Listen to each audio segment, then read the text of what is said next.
Hej. Vi fortsætter med regelmæssige og uregelmæssige verber i engelsk. Der er de regelmæssige verber, de regelmæssige udsagnsord, når vi snakker datid.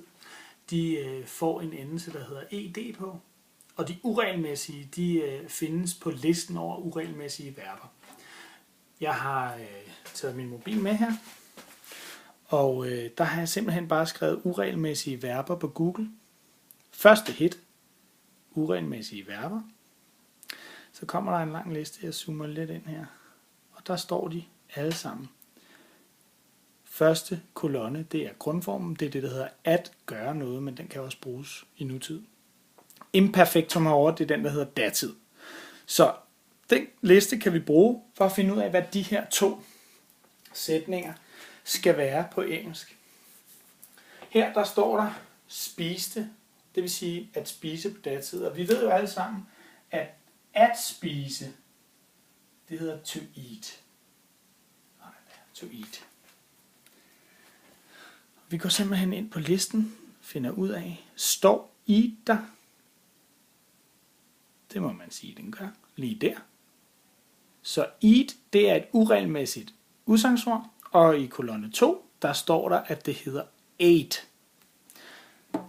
Så spiste hedder ate. Så er der simpelthen kun det at gøre, at oversætte resten af sætningen. I ate at my grandmom's house. Sådan der. I det andet eksempel hernede, der står der, at jeg kiggede ud af vinduet. Vi ved, at oversættelsen at kigge eller at se, det hedder to look. Og så er det igen, man skal bruge listen. Den er her. Zoomer lidt ud. Finder look.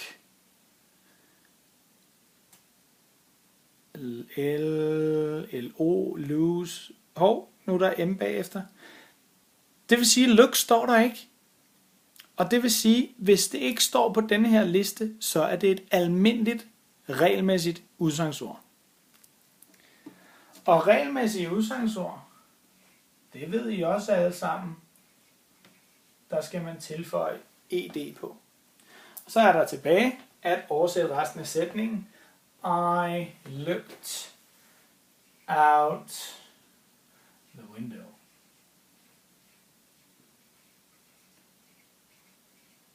Sådan der.